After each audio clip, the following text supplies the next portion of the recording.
বৈষম্য বিরোধী ছাত্র আন্দোলনে যে সকল নেতৃবৃন্দ রয়েছেন তাদের উদ্দেশ্যে এবং তাদের ব্যাপারে কিছু কথা। এই কথাগুলোর সাথে অনেকেই একমত নাও হতে পারেন, কিন্তু আজকে এই বিষয়গুলো অনেকের মনের মধ্যেই আসছে। সেজন্য আমি জাতির উদ্দেশ্যে এই বিষয়গুলো নিয়ে কথা বলছি। প্রথমেই আমরা আল্লাহ সুবহানাহু ওয়া তাআলার দরবারে লাখ কোটি শুকরিয়া জ্ঞাপন করি যে আল্লাহ তাআলা আমাদেরকে এই খুনি ফ্যাসিস্ট বর্বর দানব এক সরকার এবং ওই সরকার প্রধান খুনি হাসিনার হাত থেকে আমাদেরকে, আমাদের দেশকে, আলেম সমাজকে, ছাত্র সমাজকে এবং সর্বস্তরের জনগণকে রেহাই দিয়েছেন। সেজন্য আল্লাহ রাব্বুল আলামিনের দরবারে শুকরিয়া। এরপর যে সকল ছাত্র নেতৃবৃন্দের মাধ্যমে এই আন্দোলন সফলতা লাভ করেছে, যারা সামনের সারিতে ছিলেন জীবন বাজি রেখে, যারা এই আন্দোলনের নেতৃত্ব দিয়েছেন, আমরা তাদের প্রতি শ্রদ্ধাশীল এবং জাতি চিরদিন তাদেরকে কৃতজ্ঞতার সাথে স্মরণ করবে এবং তাদের অবদানের কথা জাতি অবশ্যই সবসময় মনে রাখবে। কিন্তু তার মানে এই নয় যে এই আন্দোলনটা শুধুমাত্র ছাত্রদের মাধ্যমে সফলতা লাভ করেছে, কিংবা এই আন্দোলন শুধুমাত্র সেই 4 জন বা 5 জন বা 6 জন সমন্বয়কদের মাধ্যমে সফলতা লাভ করেছে। বিষয়টি কিন্তু এমন নয়, বরং এই আন্দোলনে ছাত্রদের পাশে আলেম ওলামাগণ, বিএনপি, জামায়াতে ইসলামী, ছাত্র শিবির সহ সর্বস্তরের জনগণ এই আন্দোলনে তাদের সাথে ছিলেন এবং জীবন বাজি রেখে তারা এই আন্দোলনে লড়াই করেছেন, জীবন দিয়েছেন, আহত হয়েছেন, গ্রেফতার হয়েছেন। অতএব এই ভাব প্রদর্শন করা যে এই আন্দোলন শুধু ছাত্র সমাজের মাধ্যমেই সফলতা লাভ করেছে, এ ধরনের ভাব প্রদর্শন করা অবশ্যই এটা বোকামি হবে। এবং এবং এমন দাবি প্রকাশ করা যে ছাত্র সমাজ যেটা বলবে, আমরা যেটা বলবো সেটাই করতে হবে, আমরা যাকে সরকার বানাবো তাকেই সরকার বানাতে হবে, এই ধরনের কথাবার্তা বলা এটা অবশ্যই বোকামি হবে এবং জাতির অবদানকে অস্বীকার করা হবে। যারা আপনাদের সাথে থেকে যুদ্ধ করেছেন তাদের প্রতি অকৃতজ্ঞতা প্রদর্শন করা হবে।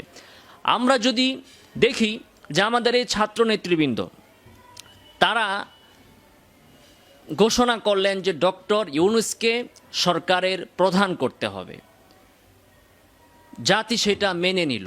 যদিও নাকি ডক্টর ইউনূসকে বাংলাদেশের অনেক মানুষই ভালোভাবে চেনেনও না। ডক্টর ইউনূসের বাংলাদেশে তেমন কোনো অবদান নেই, শুধু একটাই তার অবদান যে তিনি বাংলাদেশে সুদি কারবারটাকে ছড়িয়ে দিয়েছেন।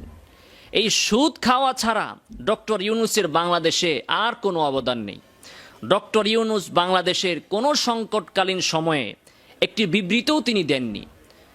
শত শত মানুষকে গুম করা হয়েছে, বিরোধী দলের উপর আক্রমণ করা হয়েছে, হেফাজতের সময় আলেম ওলামাদের উপর নির্বিচারে গণহত্যা চালানো হয়েছে।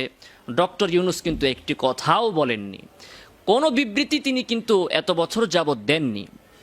তিনি শুধু সুদ খেয়েছেন, দেশের মধ্যে সুদের কারবার তিনি ছড়িয়েছেন।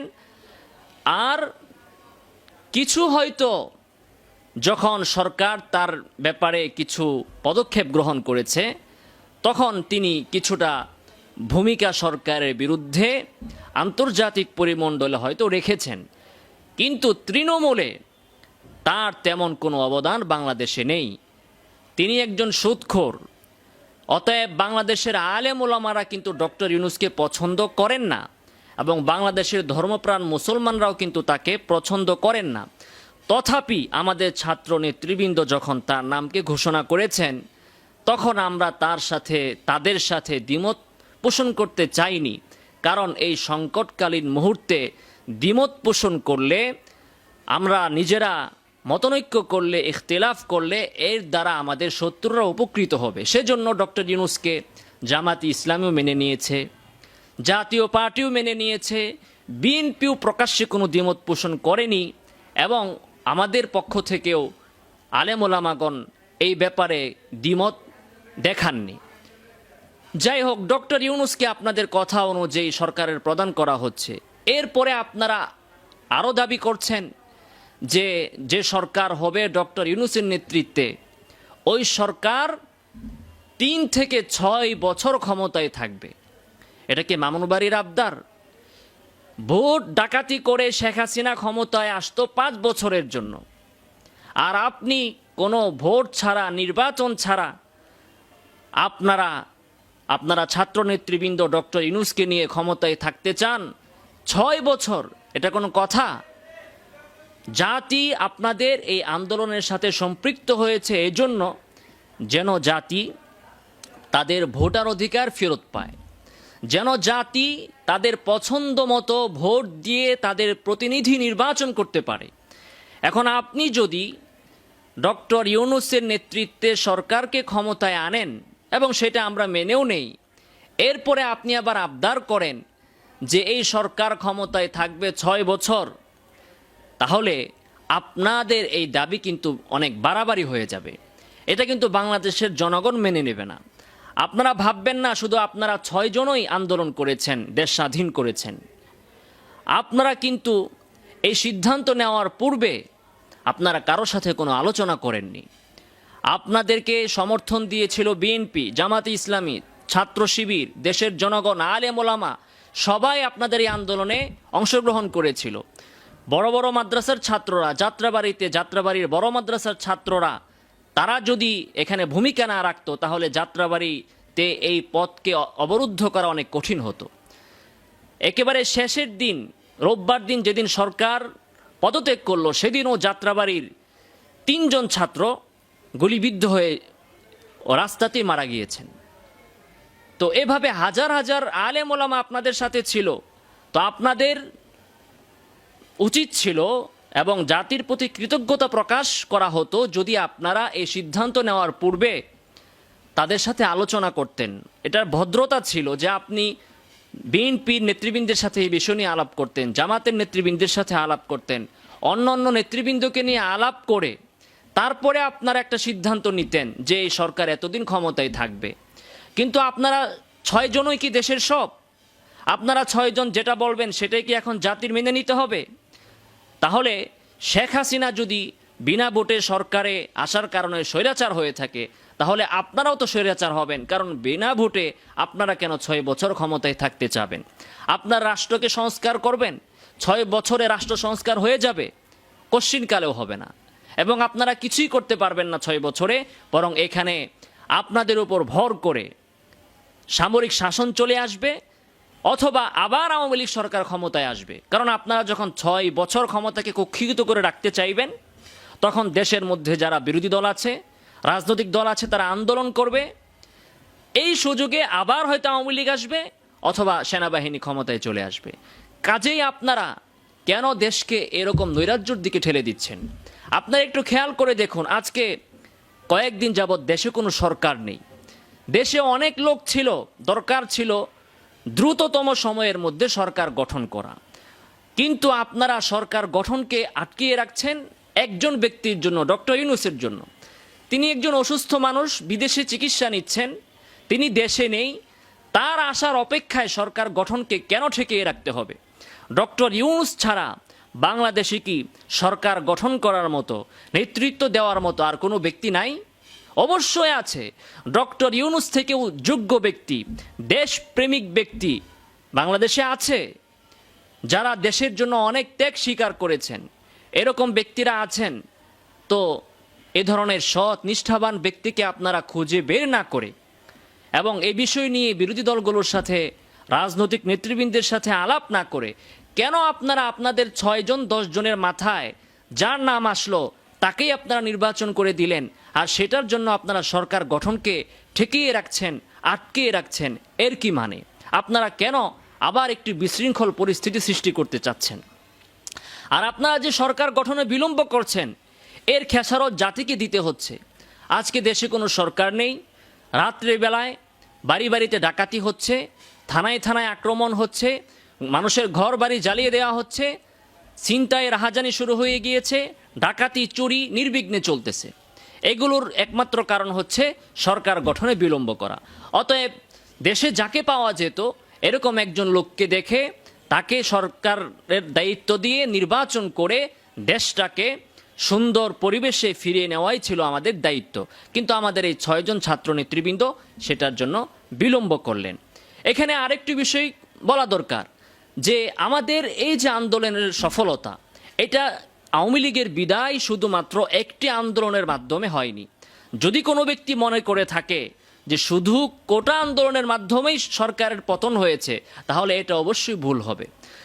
এই সরকার 15 বছর যাবৎ ক্ষমতায় আছে এবং 15 বছর যাবৎ তাদের বিরুদ্ধে যারা লড়াই করেছেন, জেল খেটেছেন, আয়নাঘরে বন্দী ছিলেন, তারা যে আন্দোলন করেছেন, তাদের প্রত্যেকটি আন্দোলন সরকারের এক একটি ভিতকে দুর্বল করেছে।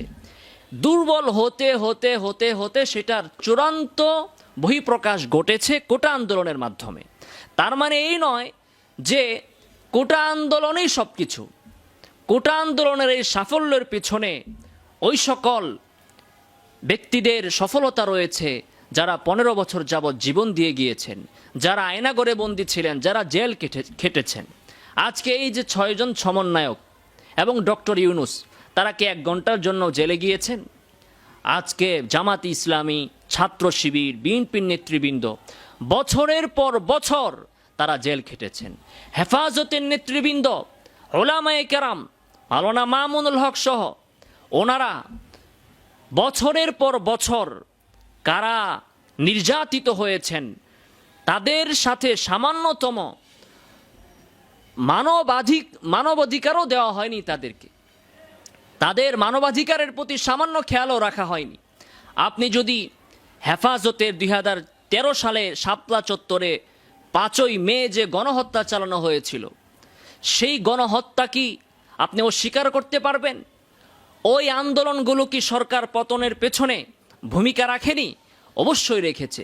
হেফাজতে ইসলাম 2013 সালে যখন সরকারের বিরুদ্ধে কথা বলেছিল এবং এই ফ্যাসিস্ট খুনি হাসিনার বিরুদ্ধে মাঠে নেমেছিল, লড়াইয়ে নেমেছিল, তখন বাংলাদেশের অন্যান্য রাজনৈতিক দল, ছাত্র নেতৃবৃন্দ, কোন ইউনিভার্সিটির ছাত্ররা তখন সরকারের বিরুদ্ধে রাস্তায় মুখ খোলারও সাহস রাখত না।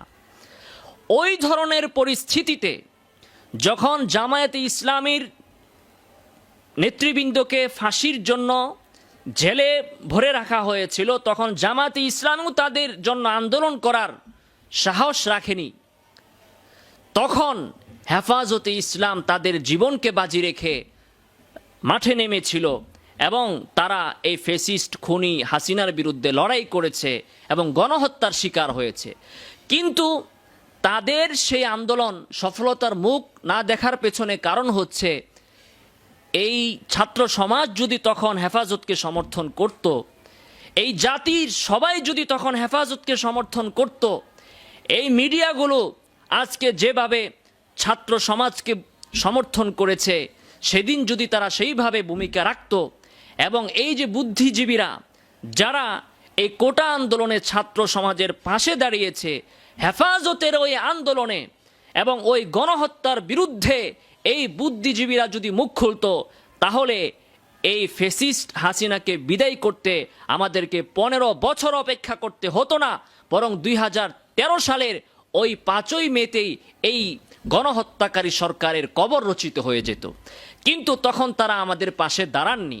এর কারণ হচ্ছে, হেফাজতে ইসলামীতে যারা ছিলেন তারা ছিলেন আলেম ওলামা, ইসলামী লেবাসধারী, যার কারণে তাদের পক্ষে না ছিল আন্তর্জাতিক মিডিয়া, না ছিল তাদের পক্ষে আন্তর্জাতিক সম্প্রদায়, আর না ছিল এই সকল বুদ্ধিজীবী, আর না ছিল আমাদের এই ইউনিভার্সিটির ছাত্র ভাইয়েরা, যে সেজন্য হেফাজতে ইসলাম সেদিন একা একা মার খেয়েছে।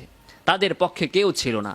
কিন্তু তাদের ওই আন্দোলনটাই আওয়ামী লীগ সরকারের বিরুদ্ধে রাস্তায় দাঁড়ানোর একটি পথ তৈরি করে দিয়েছে। হেফাজতে ইসলামীর এই আন্দোলনের আগে রাস্তায় আর কেউ দাঁড়ানোর মতো সাহস তখন করতো না, তখন হেফাজত দাঁড়িয়েছিল। কাজেই আজকে আমাদের এই 6 জন নেতৃবৃন্দ যদি মনে করেন যে শুধু তাদের মাধ্যমেই দেশ স্বাধীন হয়েছে, সেটা তারা ভুল করবেন। আজকে জামাতে ইসলামী এবং ছাত্র শিবিরের যে সকল নেতৃবৃন্দ জীবন দিয়েছেন, প্রাণ দিয়েছেন, জেল খেটেছেন, আয়নাঘরে বন্দী ছিলেন, তাদের ত্যাগ এবং তাদের এই আত্মোৎসর্গ জাতি কখনো ভুলতে পারবে না। সেটা যদি অস্বীকার করা হয় তাহলে নিশ্চয়ই তাদের সাথে গাদ্দারি করা হবে। আজকে ছাত্র শিবিরের উপর, জামায়াত ইসলামের উপর আওয়ামী লীগ সরকার যে নির্যাতন চালিয়েছে, যদি হিসাব করা হয় তাহলে দেখা যাবে যে আলেম ওলামা এবং জামায়াত ইসলামের উপর এই আওয়ামী লীগ সরকারের জুলুম নির্যাতন সবচেয়ে বেশি হয়েছে। কিন্তু সেটার ব্যাপারে মানুষ বা মিডিয়াগুলো তেমনভাবে মুখ খোলেনি। তো যাই হোক, আজকের এই সমন্বয়কগণ যেন মনে না করেন যে শুধু দেশটা তাদের মাধ্যমেই স্বাধীন হয়েছে এবং তারাই সব কিছু, এটা যেন মনে না করেন। বরং তাদের উচিত হচ্ছে জাতি, আলেম ওলামা নির্বিশেষে সবাই যে তাদেরকে সহযোগিতা করেছেন সেটার প্রতি কৃতজ্ঞশীল থাকা এবং সেই কৃতজ্ঞতা স্বরূপ সবার সাথে আলাপ আলোচনা করে এই সরকার এবং এই সরকারের মেয়াদ কতদিন হবে সেটাকে নির্ধারণ করা এবং এই সরকারে আলেম প্রতিনিধি রাখা আবশ্যক। বাংলাদেশে এই ফ্যাসিস্ট খুনি হাসিনার বিরুদ্ধে আন্দোলনের ক্ষেত্রে আলেম ওলামাদের ভূমিকাকে কেউ অস্বীকার করতে পারবে না। আলেমরা শুধু সেই 2013 সালেই নয়, এরপরে মোদি বিরোধী আন্দোলনেও আলেমরা এই সরকারের বিরুদ্ধে জোরালো ভূমিকা রেখেছে। তারা একাই আন্দোলন করেছে, হেফাজতে ইসলাম, এবং রাস্তায় তারা মার খেয়েছে। কাজেই হেফাজতের এই ত্যাগ এবং তাদের এই আত্মোৎসর্গকে অস্বীকার করার কোনো সুযোগ নেই, বরং হেফাজত থেকেও একজন নেতাকে এই তত্ত্বাবধায়ক বা অন্তর্বর্তীকালীন সরকারে রাখা অবশ্যই জরুরি। আজকে যদি আমরা প্রশ্ন করি, ডক্টর ইউনূস সাহেব তিনি জাতির জন্য কয়দিন জেল খেটেছেন? আমাদের এই সমন্বয়করা 6 জন, তারা কয়দিন জেল খেটেছেন? বরং আমরা কি দেখেছি, তারা শেষবার যখন ডিবি অফিসে ছিলেন, সেখানে তারা ডিবি প্রধানের সাথে ভাত খাচ্ছেন। কেন তারা সেদিন তাদের সাথে, ডিবি প্রধানের সাথে ভাত খেলেন? তারা যদি না খেতেন তাদেরকে কি অস্ত্র ঠেকানো হয়েছিল? কাউকে জোর করে কিছু খাওয়ানো যায়? তারা কেন সেদিন ডিবি অফিসে ওই খুনি হারুনের সাথে ভাতের টেবিলে বসলেন আর জাতিকে বিভ্রান্ত হওয়ার সুযোগ করে দিলেন? তারা যদি না খেত সেদিন তাহলে মানুষ বিভ্রান্ত হতো না, এবং তারা যদি সেদিন না খেত তাহলে তাদেরকে তো মেরে ফেলা হতো না। আমরা দেখেছি ওই সমন্বয়কদের 6 জনের মধ্যে একজন নারী ছিলেন, মেয়ে ছিলেন। ওই মেয়েটি কিন্তু সেদিন খায়নি। তাকে কি হত্যা করা হয়েছে? ওই 6 জনের মধ্যে 5 জন ছিল ছেলে, 1 জন ছিল মেয়ে। আমরা লক্ষ্য করেছি ওই মেয়ে ওই খাবারটি ছুঁয়েও দেখেনি, খাবার স্পর্শও তিনি করেননি। কিন্তু ওই ছেলে 5 জন খেয়েছেন, শুধু খাননি, ভিডিওতে যেভাবে দেখা গিয়েছে তারা গলা ভরে খাচ্ছেন। তো এভাবে জাতিকে ওনারা বিভ্রান্ত করেছেন।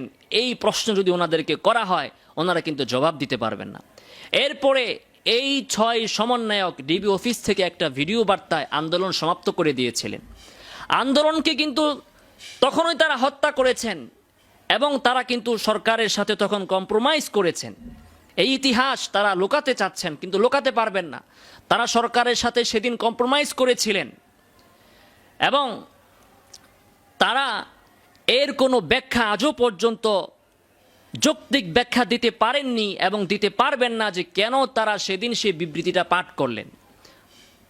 তারা সেদিন কেন তাদের সেই দৃঢ় মনোবল দেখাতে পারেননি, এই প্রশ্নের উত্তর তারা কখনো দিতে পারবেন না। এই আন্দোলনকে শেষ পর্যায় পর্যন্ত নিয়ে গিয়েছেন ওই সকল সমন্বয়ক যারা এই 6 সমন্বয়কের অবর্তমানে অজ্ঞাত স্থান থেকে জোরালো ভূমিকা রেখেছিলেন। সবার নাম আমি জানি না, আব্দুল কাদের একজন ছিলেন, চট্টগ্রামে একজন ছিলেন, আরও এরকম 3 থেকে 4 জন সমন্বয়ক যারা অজ্ঞাত স্থান থেকে এই সরকারের বিরুদ্ধে জোরালো ভূমিকা রেখেছিলেন এবং তারা আন্দোলন স্থগিত করার পরেও ওই সমন্বয়করা ভিডিও বার্তায় আন্দোলন চালিয়ে যাওয়ার হিম্মত এবং সাহস দেখিয়েছিলেন। মূলত তারাই আন্দোলনকে অবশিষ্ট রেখেছিলেন এবং চূড়ান্ত পর্যায়ে তারাই নিয়ে গিয়েছেন। আর এই 6 জন তারা ওখানে সরকারের সাথে আপোষ করেছেন, আপোষ করে আন্দোলনকে সমাপ্ত করেছেন। তাদের উপর তখন কোনো নির্যাতন করা হয়নি। আজও পর্যন্ত তারা যতগুলো বিবৃতি দিয়েছেন বের হওয়ার পরে কোথাও তারা বলেননি যে তাদেরকে ডিবি অফিসে লাস্ট বার পেটানো হয়েছে কিংবা তাদের উপর চরম পর্যায়ের কোনো জুলুম নির্যাতন করা হয়েছে যার ফলে তারা এই স্টেটমেন্ট পড়তে বাধ্য হয়েছেন, এমন কোনো কথা কিন্তু তারা বলেনি। তারা শুধু এটা বলেছে আমাদেরকে মামলার হুমকি দিয়েছে, এই জন্য তারা স্টেটমেন্টটা পড়ে ফেলল। এটা কোনো কথা হলো? আপনি আন্দোলন করবেন, মামলার হুমকি খেয়ে আপনি একটি আন্দোলনকে সমাপ্ত করে দিবেন? হাজার হাজার মানুষ যে আন্দোলনের সাথে জড়িত, শত শত মানুষ গ্রেফতার এবং নিহত এবং আহত, সে আন্দোলনকে আপনি মামলার ভয়ে আপনি সমাপ্ত করে দিবেন? এটা কোনো কথা? এটার কোনো উপযুক্ত জবাব কিন্তু তারা দিতে পারবে না কোশ্চিনকালেও। তারপরেও আমরা তাদের কাছে জবাব চাই না, কারণ আল্লাহ তাআলা আমাদের এই আন্দোলনকে যেভাবেই হোক পূর্ণতায় পৌঁছিয়েছেন। তারা সেখানে কম্প্রোমাইজ করেছেন এবং ডিবি অফিসে ভাত খেয়েছেন ওই হারুনের সাথে। এবং শুধু তারাই নন, তাদের পরিবার, তারাও যে ডিবি হারুনের সাথে ভাত খেয়েছে গলা ভরে। এরপরে ডিবি অফিস থেকে বের হয়ে সবাই হাস্যোজ্জ্বল বিবৃতি দিয়েছেন, ডিবি হারুনের প্রশংসা করেছিলেন এবং বলেছিলেন যে স্টেটমেন্টটা সমন্বয়কটা স্বেচ্ছায় দিয়েছেন। সমন্বয়কের আত্মীয় স্বজন পরিবার তারা বলেছিল যে এটা তারা স্বেচ্ছায় দিয়েছিলেন। এই সমন্বয়কদের তো দরকার ছিল তারা তাদের পরিবারের মাধ্যমে জাতিকে এই মেসেজ দেওয়া যে আমরা আন্দোলনটা স্থগিত স্বেচ্ছায় করি নাই, বরং আমাদের উপর কোনো চাপ ছিল, এই কথা না বলে বরং তাদের পরিবারও ওই একই কথা বলেছিল। তাদের পরিবারের উপর কি চাপ ছিল? হয়তোবা এই চাপ ওই ছিল যে এই কথা না বললে তাদেরকে মুক্তি দেওয়া হবে না। শুধুমাত্র একটা মুক্তির জন্য আপনি একটা আন্দোলনকে এভাবে বন্ধ করে দিতে পারেন? তো এতটুকু যাদের হিম্মত নেই, তারা কিভাবে দাবি করতে পারে যে তারা এই আন্দোলনটাকে সফল করেছে? এই আন্দোলন সফল এই নাহিদ ইসলামরা করে নাই, এই আন্দোলন সফল করেছে বাংলাদেশের জনগণ, রাজনৈতিক নেতৃবৃন্দ, জামাত, বিএনপি, আলেম ওলামা এবং যারা বাহিরে ছিলেন যে সকল ছাত্ররা, ঢাকা এবং অন্য অন্য ভার্সিটির এবং কলেজের ছাত্ররা, তারাই আন্দোলনকে সফল করেছেন। নাহিদ ইসলামরা যখন ডিবি অফিস থেকে বের হলেন, বের হয়ে তারা যখন দেখলেন বাসায় যে পরিবেশ কেমন, দেখলেন যে না, তারা আন্দোলন বন্ধ করার পরেও আন্দোলন খুব তুঙ্গে এবং আন্দোলন তার অভীষ্ট লক্ষ্যে এগিয়ে যাচ্ছে, তখন তারা এই তাদের সেই অবস্থান থেকে ফিরে এসে তারা তখন ফেসবুকে স্ট্যাটাস দিয়ে বসলেন যে আন্দোলন চলবে। আন্দোলন কিন্তু তারা বন্ধ করে দিয়েছিলেন। বের হওয়ার পরে তারা ঘন্টা দুয়েক সময় নিয়ে পরিস্থিতি পর্যবেক্ষণ করার পর তারা এই আন্দোলনটাকে আবার এর সাথে আছেন বলে ঘোষণা দিয়েছেন এবং আবার তারা এই আন্দোলন নেতৃত্ব তারা হাতে নিয়েছেন। কিন্তু এই আন্দোলনের মূল চালিকা শক্তি ছিল তারা, এবং ওই সকল ব্যক্তিদের ওই চূড়ান্ত অবদান, ওই সকল সমন্বয়কদের যারা নাহিদ ইসলামদের ডিবিতে বন্দী হওয়ার পর যারা স্টেটমেন্ট দিয়ে অজ্ঞাত স্থান থেকে ভিডিও বার্তা দিয়ে এই আন্দোলনকে চূড়ান্ত লক্ষ্যে পৌঁছে দিয়েছে। কিন্তু আজকে তাদেরকে কিন্তু আমরা বেশি একটা মিডিয়ার সামনে দেখতে পাচ্ছি না। সে যাই হোক, নাহিদ ইসলামরা সেইখান থেকে বের হয়ে ব্যাখ্যা দিয়েছেন। এই যে একজন ফেস দ্য পিপলে এসে বলল যে আমাদেরকে গ্রেফতারের ভয় দেখানো হয়েছিল, আর আমরা জানতামও না সেখানে কি লেখা আছে। আমরা সেই স্টেটমেন্ট পড়েছি আর বের হয়ে দেখি যে ওখানে ওই আন্দোলন বন্ধ করার বিষয়টা ছিল। স্টেটমেন্টটা বাংলাতে লেখা, ওনারা পড়ে যাচ্ছেন গড়গড় করে। ওনারা নাকি জানতেন না এই কাগজে কি লেখা আছে, পড়ার পরেও তারা বুঝতে পারে নাই এই কাগজের মধ্যে কি আছে। যাই হোক, এ সকল বিষয়গুলো তারা বলেছিলেন, তারা আপোষ করেছিলেন, এটা তারা অস্বীকার করতে পারবেন না। কিন্তু আপোষ করার পরেও আল্লাহ তাআলা আন্দোলনকে সফল করেছেন। যাদের মাধ্যমেই হোক, যেভাবেই হোক, আল্লাহ তাআলার ইচ্ছা ছিল, নির্ধারণ ছিল যে 2024 সালের আগস্ট মাসে আন্দোলন সমাপ্ত হবে। যে আগস্টে শেখ মুজিবের অধঃপতন হয়েছে, ওই আগস্টেই এই আন্দোলন শেখ হাসিনার অধঃপতন ঘটবে, আল্লাহর এটা নির্ধারণ ছিল, সেজন্য এটা হয়েছে। এটার চূড়ান্ত সমাপ্তি লাভ করেছে বাংলাদেশের কোটি কোটি জনগণের মাধ্যমে। অতএব কোনো ব্যক্তির এ ধরনের অহংকার ঔদ্ধত্য দেখানো উচিত হবে না যে আন্দোলনটা আমরাই করেছি, অতএব আমরা 6 জন মিলে যাকে সরকার বানাবো সেই সরকার থাকবে, আর আমরা যতদিন মনে চাবো ততদিন বাংলাদেশে থাকবো সরকারে। এটা কিন্তু জাতি কখনোই মেনে নিবে না। অতএব আমি আমার এই সমন্বয়ক ভাইদেরকে বলতে চাই যে যেভাবে সমগ্র জাতীয় আন্দোলনে আপনাদের সঙ্গে ছিলেন, আপনারাও এই সময় বিজয়ের সময়ে সমগ্র জাতিকে নিয়ে কাজ করুন। একে একা কোনো কাজ করবেন না, তাহলে দেশে আবার ওই আওয়ামী লীগের চেয়ে আরও বড় দানব দেশে চলে আসবে। সেই দানবের বিরুদ্ধে রুখে দাঁড়ানো আরও বেশি কঠিন হবে। অতএব আসুন আমরা সকলে কাঁধে কাঁধ মিলিয়ে কাজ করি। আল্লাহ তাআলা আমাদেরকে তৌফিক দান করুন। আমিন।